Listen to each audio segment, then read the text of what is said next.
exceeded that expectation by being the best team in the American League.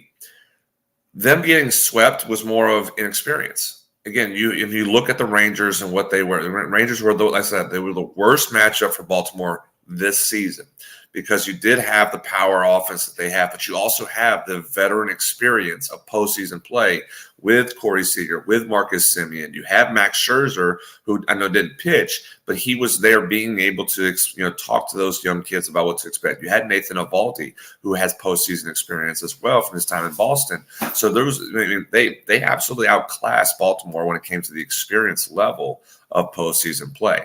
So this is not a failure of a season for Baltimore. This was a success because they exceeded the expectations that they had set forth and what the media and what the fans set forth. You have a young team. Can you make the playoffs? Oh, they did more than that. They were the best team in the American League in the regular season. So this was just a start point for this franchise. I think that, as disappointing it is to be swept, I don't think anybody in that clubhouse is like, man, are we going to be able to do this next year? No, they're looking at each other and go, we're going to be even better next year. So when you get to this, when you get to spring training in February, we're going to hear Baltimore, the Baltimore players, the fan base are going to be buzzing because they know what the expectations now are going to be. Now the expectations for 2024 are going to be, can you repeat and be the best team in the American League? And then you go to, can you win a playoff series and make it to the championship series in the American League? That's where the expectations continue to grow for them, just like it did for the Braves in 2018 when they had the youth movement of Ozzie Albies and Ron Acuna and Dansby Swanson. They had hey, can you grow and be a contender in the division? Then can you grow and be a contender in the National League? Then can you grow and be a contender for a World Series? That's the progression that I think Baltimore is starting, and it started this year, and it will continue into 2024 and probably for the next 5 years, which I know you being a Yankee fan, Chris, are not wanting to hear very much. I'm fine. I'll see it when I believe it from Baltimore. Let's talk about another 3-0 sweep. Let's see if all sweeps are built equal, JG. If you're a Dodgers fan this morning, how are you feeling after being swept away by the Arizona Diamondbacks? Disappointed if you're the Dodgers, because again, so I looked at the stat. If you take the 2020 COVID season out, which the Dodgers won the World Series in the COVID shortened season, in the bubble of Arlington, they have won 100 games or more, at least 100 games for I believe it was 4 straight years, minus the COVID 2020 season. And in those 4 years, they have failed to make the NLCS now back-to-back years, last year and this year, and losing in the championship series, being the best team. They in those times they have been, besides this year, they have been the best team in baseball in those the other 3 or 4 years, excluding this year with the Braves being the best team in baseball this year. And yet they failed to make their expectations. When you spend the money, this being a Yankee fan, or the Red Sox being a Red Sox fan, when you spend the money that you do, and you have an ownership group that has spoken out at times during this run that they're on, saying money doesn't matter to us. We're going to build a team. We're going to spend money to build a team that's just going to win a World Series and exceed the expectation. And you don't even make the World Series except a couple, once and twice in that time frame. And again, you win a World Series just on the shortened season that you were more talented than the teams that you compete against in a shortened time. That is disappointing. When you win 100+ games and you don't get to the World Series as often as you probably should. And I know it's so hard to say. I know, again, it's nitpicking to the point where saying, well, hey, you should be in the World Series every year if you want. That's not what I'm saying, but that's the expectations that Dodgers fans and Dodgers, the team, the executives and everything is putting out there saying, we are doing this and you're showing you can be a good team. You have to be able to at least get to the dance. And they haven't gotten it so far 2 straight years. They haven't gotten to the championship series. That's disappointing. And I actually posed a question to a couple guys yesterday in the middle of the game last night. Could Dave Roberts be fired? Which, I mean, my goodness, you win 100 games, 4 straight years, and you potentially could lose your job. But that's where the expectations are right now. Is how much how much more can he do? How much more can this team do by winning 100 games and not getting to the postseason? At what point does that question need to be, is he the right guy to continue to lead this team and lead this franchise? I don't know. Maybe not this year, but maybe in 2024, 2025, he could have that hot seat being put. But this is becoming a trend for the Dodgers that they have put themselves forth, where they win 100 games, but they're not getting to that dance. They're not getting themselves anywhere, close at these 2 years to be a World Series contender. And this year, they actually showed they were further away. They were just in the division itself, other than, I know the Diamondbacks just beat them, but the division wasn't as competitive as we thought it was going to be, because we were expecting the Padres to be much better than what they were. We expected the Giants to actually be a little bit better than what they were. The Diamondbacks came out of nowhere and shown that, hey, they are still good. They are a good team, but the division wasn't competitive, and they took advantage of a uncompetitive division and be able to win 100 games. So at some point, the frustration has to be setting in. And I think that's where we're getting closer to being for Dodgers fans, is that maybe the question needs to be asked, is Dave Roberts the right man for the job moving forward in the future? And it's one of those situations, JG, where you almost become a victim to your success, because when you're winning 100 games consistently, and you're getting to the playoffs consistently, and you're winning divisions consistently, there becomes that point where just doing that isn't enough. You need to progress and get to that next step. And this is what Yankee fans were in the late 90s and early 2000s. The expectation was a World Series every season. Now, they had a run where they were getting there a lot in the late 90s and early 2000s, so things were fine.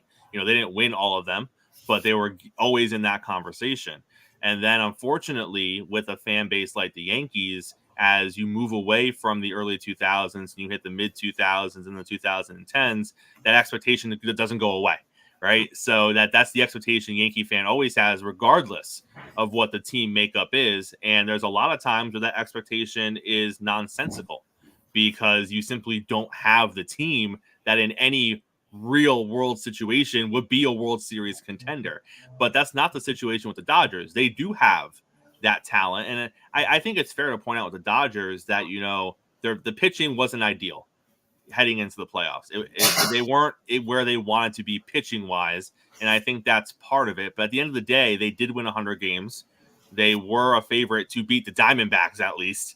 And to go in there and get swept, it just isn't a good look. Now, a team that isn't going to be swept, that is the Minnesota Twins. They are down in their – I'm sorry. Houston won that series. My bad on that. But they were not swept.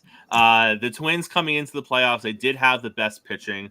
And even in their losses, they pitched decent. Is this a situation of experience more than anything else? I mean, if you want a playoff battle-proven team, you're not going to get much better than Houston, right? No, absolutely. I look at that more of just a team that's more talented. Houston is a more talented team than Minnesota. You could look at in that aspect, so a little bit different than the Orioles and Rangers series, where, again, I said the inexperience really kicked in for Baltimore. For Minnesota, you have some veterans that have postseason experience. Carlos Correa being there, Sonny Gray being there. He's pitched in the postseason a couple of times. You have Pablo Lopez with the Marlins a few years ago. He's pitched in the postseason. So you have guys who have postseason experience on this team, and they are a little bit younger. I get that, but again, the experience was there with certain guys. This was just the Astros team that just plays off of their own experience, being a talented, being the defending World Series champions, and they were just a much more talented team. Where you looked at it and say, "Yeah, we got beaten Game 2 against a good pitching performance by Pablo Lopez, but we're not going to panic. We're not, because we know at some point we will get comfortable," which they did on Tuesday in Game 3, winning 9-1, basically just dominating that game. And then, when it came down to Wednesday's game, they had the momentum to basically say, "Hey, we're going to be fine. We're going to go and we're going to do our job. We're better than the Twins, and we're going to show it right here in a 3-2 game." So I'm impressed what the Twins did against the Astros, but it was just more of a Astros are more talented. They are the defending champions. They are the team that we've been expecting to be able to be this when the postseason starts. So Twins showed me a lot. I just think that they have a lot that you're talking about holes and issues. Offensively, Minnesota's got to do a little bit more in the offseason to make this lineup a little bit better and stronger to where when they face a team like the Astros, a team like the Rangers, they can compete a little bit more in the postseason. Something that that was talked about Cleveland last year when Cleveland, they made their run in the postseason last year and they lost to the Yankees. They like, well, we're going to make some moves that's going to make our lineup better. We're going to make our pitching better to where we can compete against those big teams that can hit the ball and be able to still pitch. The Minnesota Twins are in that position for this offseason. They have to make their lineup a little bit better, a little bit more consistent, a little bit more firepower to let their pitching staff do their job as well. That was the big difference between these two teams in this series. All right, let's get to the main event, JG. Mo and I have been waiting to talk to you about this. Obviously, it didn't go the way you wanted it to go last night as a Braves fan. We got Bryce Harper staring people down on the field as he's hitting home runs. The Philly fans were rabid last night. The end result, though, is the Phillies take a 2-1 series lead. They are one game away from eliminating the Braves for the second consecutive year in the playoffs. Strider is going to go tonight versus Suarez. And then if the Braves pull it out tonight, they get it back to Atlanta for a game 5. Let's talk about the Atlanta side of it if they don't get it done tonight. Looking at everything Atlanta's done this season, best team in baseball, probably with the MVP on their team. They have Cy Young candidates pitching on their pitching staff. If they lose to the Phillies again in the playoffs, do you look at it as a situation of that's just their rival and this is building up to being one of the current greatest rivalries in baseball and you just don't always beat your rival? Or do you look at it as if you're the best team in baseball, you need to just get it done? Like you need to be the best team in baseball on the biggest stage in baseball. Because I can see it both ways. I can see Braves fan being like, God darn it, we hate the Phillies. They just got our number kind of thing. But I can also see it as it is just the Phillies. I mean, I'm not taking anything away from the Phillies, but you didn't struggle necessarily with the Phillies in the regular season. And I know playoff baseball is different, but what happens if you lose again and now Phillies had your number 2 postseasons in a row? What does that look like from the Atlanta perspective? Disappointment. And it's different when we went through this process against the Dodgers, when we were struggling in 2019 against the Dodgers, 2020 against the Dodgers, and we lost 2 straight series in the NLDS and the NLCS to the Dodgers in those years, and then we finally were able to break through and beat the Dodgers in 2021. It's different because, as you said, this is a rival, this is a division opponent, and a division opponent that you have owned in the regular season, countless times over in recent years, and then we get to the postseason and something clicks for them. Credit to this Phillies team. They are built to be what they're doing right now, and they're built to be a pest to the Braves because of how they structured their team. They are a contact hitting team with a lot of power spread out in that lineup. That is the one thing that is different than the Braves. I will say this, and I'm gonna speak a little negative about my Braves. There is power up and down that lineup that the Braves have, but you don't have a lot of contact ability that that is consistent to be able to get guys on base and then let your power guys be able to drive in runs in a small series.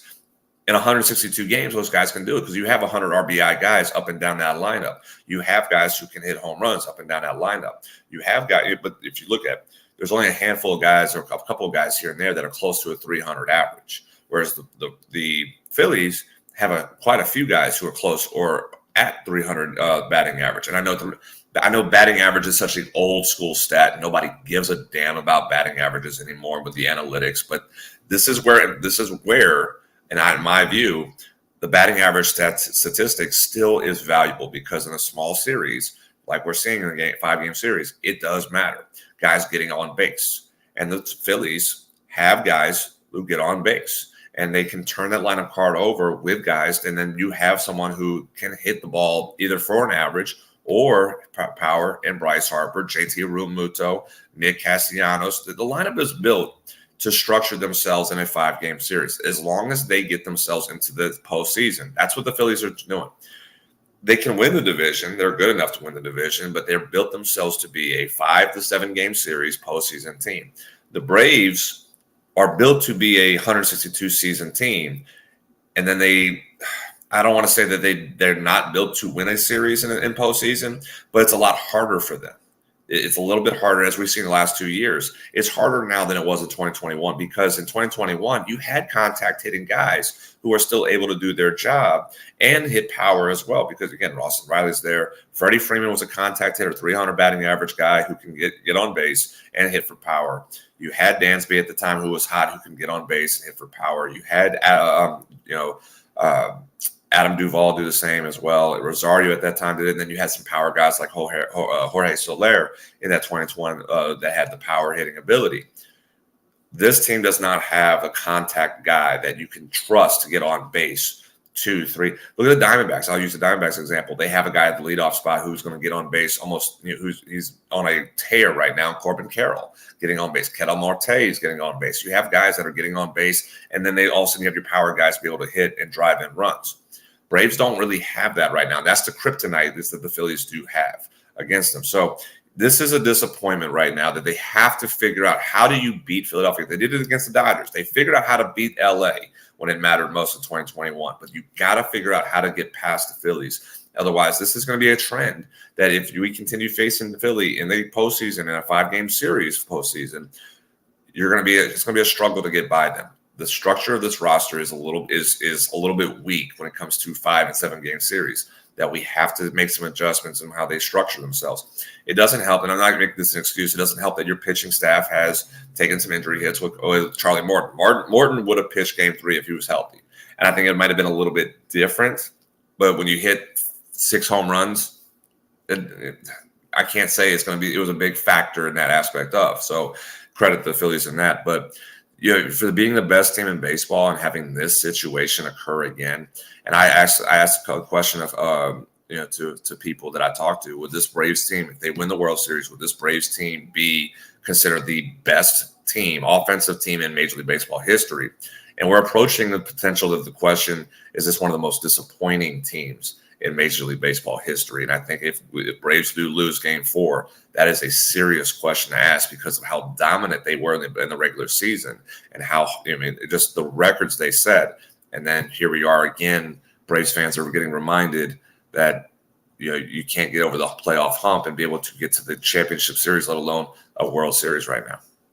Tonight in Game 4, do you expect to see the Phillies follow the same game plan as they did in Game 1 with Ranger Suarez? Do you think they're going to pull him early? How do you think they're going to handle Suarez in a clinching game situation?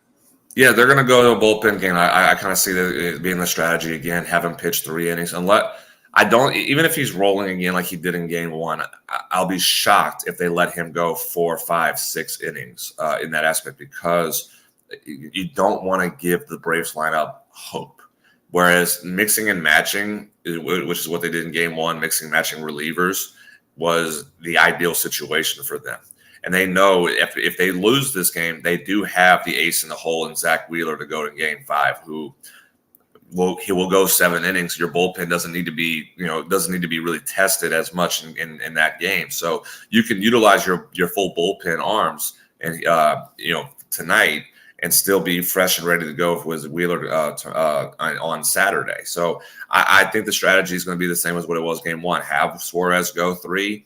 You let your guys, and they pitched Michael Lorenzen last night, who that could be someone that they can let him go 2 innings in relief after Suarez goes 3, and then once you get to the 6th inning, you let your regular bullpen arms kick in and be able to go from there. And I think they didn't use Alvarado, so Alvarado's going to be fresh and ready to go for them in the latter part of the game. You have your big arms ready to go. You didn't use Kimbrel too, so I think that's going to be the strategy. And plus, again, you have the ability of the lefty-righty matchups that you have in your stable that you can match up with the Braves and throw them off balance again. So I'll be shocked if they go in a different direction with a strategy with Suarez starting.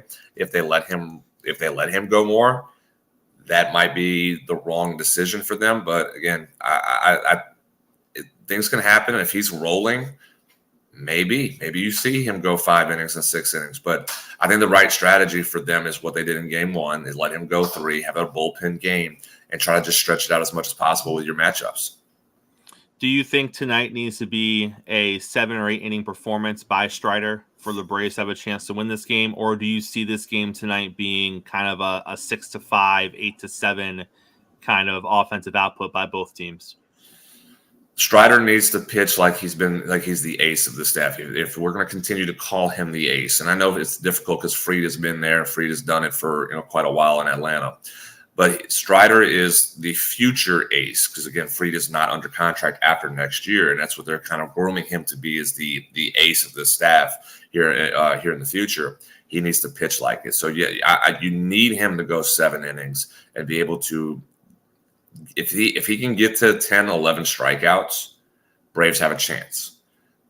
The one issue for Strider, and we saw it in game 1, is he will leave 1 or 2 pitches in the zone that hangs, and it'll go a long way. This is not a lineup that you can make a mistake on. You can't, and we see it time and time and time again that they have hitters that will make you pay. If Strider can locate that slider and stop throwing. Make my public service announcement here. Stop throwing inside sliders to Bryce Harper. Stop it. Stop it. Backdoor him if you need to. Stop saying that my slider is tight. I'm going to spin it on that inside corner. His hands are quick enough to where he can turn on anything. Stop throwing inside sliders to Bryce Harper. Stop it. I'm tired of seeing shooting stars in Philadelphia. They don't deserve, and I'm picking on Gene right now. They don't deserve anything beautiful like shooting stars in that skyline. So, and again, I'm Gene. I'm picking on you. Okay, so but you got to stop relying on that inside pitch. I know they have to try to work that inside corner. I know they have, but then if that's the case, miss 2 balls inside. Don't even let him swing. If you want to expand the zone, miss 2 balls inside and then work a backdoor slider to make him have to be on his front foot on. But you cannot try to say, I'm going to get a ball by him on the inside corner. His hands are too quick. His hands are too good. Pitch him away and be able to just say, if you're strong, if you hit one out 380 feet to left field, tip your hat to him. And that's what Bryce Harper does. But you need Strider to be the ace. He has to be the ace. If he can get 10, 11 strikeouts and dominate kind of how what Wheeler did in game 2 for Philadelphia, you have a shot. But it doesn't mean anything if your offense can't score either right now. And that's where we're at with this team is Ronald Acuna has to step up. He has to be able to step up and do something. And I know he's been getting on base and he's being a leadoff hitter. He's got to put a ball in the stands. Acuna has to put a ball in the stands, and Matt Olson has to put a ball in the stands. Marcell Ozuna has to put a ball in the stands. The power numbers have been down for this lineup. That's the big disappointment for this team is you're the best power hitting team of this generation. You've been compared to the Murderers Row 1927 New York Yankees statistically, and you have fallen flat so far, which right now the Phillies look like the team that's compared to the Murderers Row Yankees. The Braves lineup has to help Strider. If they can score runs and let him be comfortable and keep that crowd out of it, Braves can win this game. But they got to help Strider. The offense got to help Strider out, and Strider has to pitch like the ace they say he is. 100% agree, JG. Best of luck to the Braves tonight. We'll obviously have you here on the show next week to break down how it all played out over game 4 and possibly game 5. JG, pleasure as always, sir. We'll see you next week. Thanks for the knowledge, JG. Absolutely, guys. Appreciate it. Well, Mo, it's going to be a good one tonight. We got Phillies fans at the network. We got Braves fans at the network. So tensions are going to be high tonight for game 4 of the Braves and Phillies. But Mo, my tensions were a little high yesterday when I was listening to Mike Greenberg on ESPN. The panel was having this discussion. The question was very simple, Mo. The question was, what team in the AFC today is going to present the biggest challenge to the Chiefs come playoff time from potentially getting back to the AFC Championship game or to the Super Bowl as the AFC representative? Now, Mo, I'll be honest with you, my face lit up when 3/4 of the panel said the Miami Dolphins. All right. We don't get talked about a lot, Gene. We don't get talked about a lot nationally. Yeah, Gene's saying it too. Mo, we don't get talked a lot about nationally. So I was feeling pretty good about it, Mo. And then Mike Greenberg said the New York Jets. Because Mike Green, I know that I feel like I made the same face. I had to play this take twice to really kind of grasp what he was saying. But Mo, Mike Greenberg feels not only are the Jets going to continue to get better under Zach Wilson with the defense, with the progression they've made the last couple of weeks, but he feels that Aaron Rodgers is coming back and that Aaron Rodgers is going to be here with still games left on the table, games that matter on the table this season to finish off what Zach Wilson builds and push the Jets into the playoffs. And then his take was, as long as the Jets make the playoffs with Aaron Rodgers, all bets are off, which I can agree with that point. If the Jets somehow made the playoffs and Aaron Rodgers was back healthy, I agree. All bets are off because this is a totally different team offensively at that point. Now, of course, Mo, I'm going to be logical and say, well, he hasn't really played all season, and now you want him to be miraculous in the playoffs. That could be asking a lot. But, Mo, the Jets are not going to be in a position to win more than 6 games this season, right? I don't think they're going to win more than 6 games, and I don't see Aaron Rodgers coming back. Like, I don't see them clearing him to come back, like, from that injury and with that offensive line. So you're trying to make sure that he doesn't play all of next season too, right? That's what you're doing, because I wouldn't do that. I wouldn't do that. And to Mike Greenberg, look, he's a true believer. Actually, he is. He's such a believer. I'd call him a fantasy believer. He kind of lives in his own zone. So the biggest challenge to the Kansas City Chiefs getting back to the Super Bowl in the AFC, it is not the New York Jets. It just isn't. It's your Miami Dolphins, or the team that can go the highest of highs or the lowest of lows, the Buffalo Bills. I believe that. And as big a believer I am of Joe Burrow and his ability to galvanize his teammates and his talent, his arm talent, along with his receiving core, I just don't think this season is Cincinnati's season. That's not to say they won't find a way to get into the playoffs. I just don't think they're built for a deep playoff run. To me, even if Miami doesn't have a dominant defense, I think they have a good defense. And more importantly, when that offense is on, that's an explosive, dominating offense. Even if your offense is on in a shootout versus Miami, that's a problem. That's a problem because they can run the football, and obviously we know what they can do with the receiving core and Tua in the pass game. So I get it. Greeny's a true Jets fan. He wants to believe something impossible can happen. And look, in the world of sports, crazier things have happened. And you said it. If they find a way to get into the playoffs, you're right. All bets are off. It means that they've gone on an incredible run. Aaron Rodgers miraculously is 100% healthy.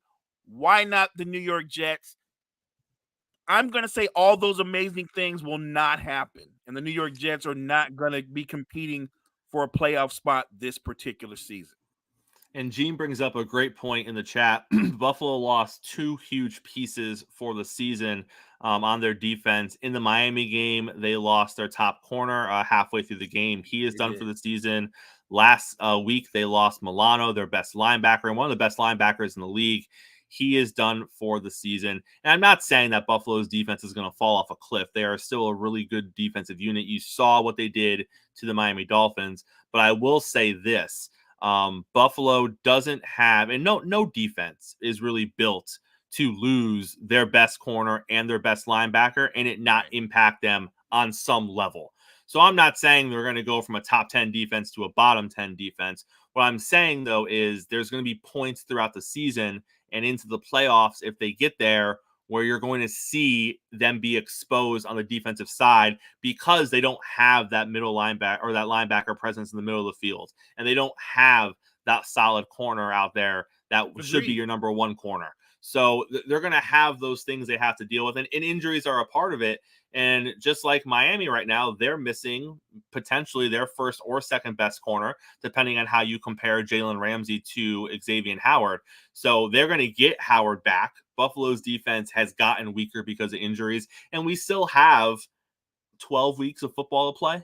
Right. A lot is going to happen over the next 3 months when it comes to who's healthy at the right time, who's returning from injury, who's going down on injury. But despite all of that, Mo, the New York Jets are not making the playoffs. Absolutely not. They're not making the playoffs.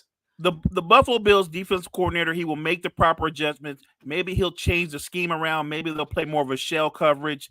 You're going to have lulls, right? In a perfect world, on defense, you have playmakers at all three levels. And Buffalo just lost 2 playmakers. They will feel that at some point.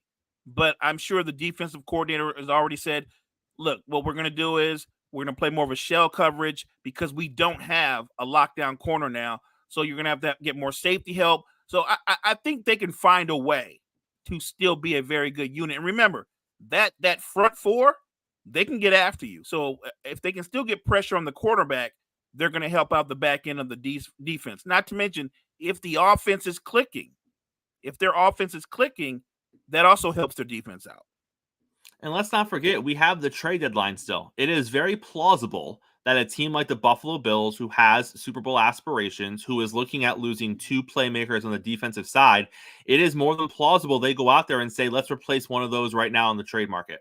Let's see if we can bring in a corner. Let's see if we can bring in a linebacker. Now, I'm not saying they're going to bring in an A-plus corner or an A-plus linebacker, but if you can bring in a B-plus corner or a B-plus linebacker on a good deal that makes sense for you, that could easily fill one or both of those holes. So don't underestimate the trade deadline as we get closer to it when it comes to A, contending teams who are looking to fill a hole or two, and B, garbage teams who are looking potentially to sell off some of their pieces. I'm talking the Minnesota Vikings. Do we see Kirk Cousins move? I'm talking the Denver Broncos. Do we see them move some of their pieces on defense? Because let's be honest, they're not helping the defense right now anyways. So maybe they sell off some parts. It's just something to keep an eye on. Another man yesterday, Mo, who, again, I loving your team, right? Love your team until the ends of the earth, but also have reality mixed in. And Jerry Jones went on the radio yesterday and talked about how Dak Prescott is the guy to lead the Dallas Cowboys to a Super Bowl. And again, he does this, Mo, in the same breath.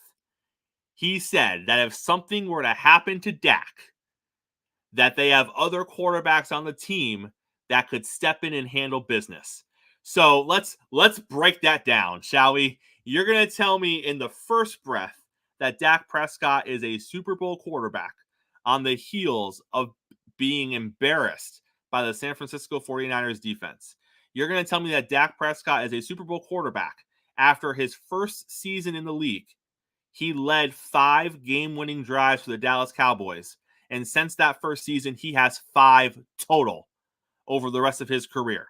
You're going to tell me that Dak Prescott, who is no longer a mobile quarterback, he wasn't the most mobile, but he can move at least before, but he is now a pure pocket passer. His win-loss record takes a dive when he has to throw more than 34 passes, which means that when the game is put on his shoulders and he needs to pass more because they're trailing, he's not very good. You're going to tell me he is going to lead you to a Super Bowl. Fine.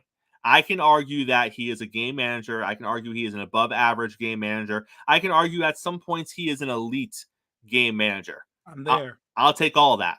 But then you cannot tell me in the same breath that if Dak Prescott were to get hurt, that some combination of some other quarterback you currently have on your roster, Trey Lance, is Cooper Rush still there? I don't know. I have no idea who their backup quarterback is besides Trey Lance. But you're going to tell me that some other quarterback that's currently on your roster could step in and get the job done? That means that the other quarterbacks on your roster are close enough to Dak Prescott to get the job done. If you're telling me that Dak Prescott is anywhere in the same conversation as Trey Lance, you're not getting to a Super Bowl, Mo. you're not getting anywhere, but you'll get a good draft pick. You'll get a high draft pick. You will. Look, I'm pretty sure Cooper Rush, when he did play last season, he was either 5-1 or 5-0. He played So well. He played well. At some point, he was kind of like, for better or worse, he was kind of like their version of Brock Purdy, right? He threw between the numbers, didn't turn the ball over, made timely passes, and he had good handle of the offense. I think we've been very complimentary to Dak Prescott on the morning show, acknowledging that we said we think he's an elite game manager. That's not the same as being a Joe Burrow or Patrick Mahomes or Josh Allen or anybody of that ilk, but that is saying that the surrounding talent can actually elevate him. And his job is real simple. Don't turn the football over and make timely passes. That's it. He can be that guy. But to your point, if the game is on his shoulders, if they're down 10 and they need to make a drive now and there's 6 minutes left in the game, he's not that guy. He's not your guy. He really isn't. And they have a great defense, but it's not an all-time great defense. It's not Ray Lewis's Ravens. It's not Buddy Ryan's 46 defense with the Bears. It's not that kind of defense. It's not so dominant that the offense can score 10 points and they're good. It's not that dominant. I think that Dak Prescott is a good quarterback. But what I've seen, and Cowboy fans, just hear me, this is just me. I don't think he's going to be the guy to take you back to the Super Bowl. That's the cut and dry of it from my point of view. You'll always probably make the playoffs. You'll always be pretty good. And he's good at you know what he is? He's good enough to keep hope alive. He's good enough to keep hope alive. And so every offseason, you'll add another piece and they'll go, this is the year. But in reality, a lot like Tony Romo, it'll never be the year. So I think Dak's good in Dallas. He'll never win a Super Bowl there. He might win it somewhere else. His career might even flourish somewhere else. But I don't believe the words that are coming out of Jerry's mouth. I don't think Jerry believes the words. Jerry is relentless in this one thing, and we agree on this. I talked about it yesterday. Jerry Jones does not like to be wrong. Even when he's wrong, he refuses to be wrong. And that Cowboys fans, that is your ultimate downfall. Your owner doesn't always speak or live in reality. There were a lot of Dallas Cowboy fans who I told losing Dalton Schultz is going to hurt you this season. And every single one of them, Mo, looked at me in the eyes and said, we're fine. He wasn't that big of a deal. Okay. Who's Dak's security blanket now? Because CD's getting doubled when he's healthy. Cooks doesn't matter. He literally doesn't matter in this offense. Gallup doesn't matter in this offense. Schultz was your 70 to 80 reception guy underneath because you replaced him with, I believe, Ferguson, who's rocking like 17 catches and not even 200 yards through 5 games. Wow. So that's clearly not your guy. So you lost your security blanket. You're relying on Pollard, who is a B running back. Let's be honest. You thought he was great behind Zeke. You thought he was great as the backup. You know, when you got 2 running backs, the backup always looks a little bit better, in my opinion. But now he's the star. The offensive line is banged up. I mean, here's where we are. And then you have the injuries on the defensive side. And then you're paying Dak Prescott a boatload of money so you can't pay other people. And this is what happens. So you can believe that Dak Prescott's going to take you to a Super Bowl. And then the rest of us are going to sit here and live in reality. And we're going to watch you go to the playoffs and lose in the wild card round or win the wild card round and get blown out in the second round. It's fine. It's perfectly fine, Mo. But let's wrap up the show talking Thursday night football. Do the Broncos have a chance tonight? Any chance? Any shot? So I'm going to do what my uncle used to do when the Lakers used to play the Clippers during the Kobe Shaq era. They have a slim to no chance and Slim's out of town. So no, look. You know who's in town tonight? You know who's in town? Who's that? Taylor Swift will be in the building. There you go. And look, as a football fan, I hope it's a great game. I truly do. I hope it's a great game. And I'd like to see the Broncos push the Chiefs and make it a great game. It's not impossible because the Chiefs offense isn't nearly as good as it normally is right now. They But haven't scored 30 yet, Mo. Will they score 30 tonight? Hello to the Broncos defense. I'm expecting 30 tonight. I'm expecting 30 tonight. I'm expecting 40. Actually, I think they're gonna hang. I think they're gonna hang 40 on the Broncos. I mean, I don't know who's gonna be catching all these passes. It might just be Mahomes and Kelsey doing things because I haven't seen much out of the receivers that make me believe one of them is gonna go off. I think Pacheco is gonna have a good night as well. I think he goes for over 100. Yeah. So I think it's gonna be a blowout. I think it's going to be over at halftime. I don't know. They're just – and Russell Wilson, and the funny part is you're going to look at Russell Wilson's stats tomorrow morning and be like, oh, he played all right. Oh, they lost by what, 7? No, they lost by 28. But, he dink and dunked the entire game. So He did. He did. The way they're calling their offense right now and the way he's dinking and dunking, I mean, it's frustrating because I really feel like they don't trust him to throw the ball down the field. This is my favorite. This is my favorite comment of the day. You know what? I mean, he really should. I mean, now to be fair, and I like Sierra, and I'm a Sierra fan. There are levels to this. There's Sierra, and then there's Taylor. But it couldn't hurt, right? Well, at this point, no. I say bring Sierra, bring Missy, bring everybody you can right now, man.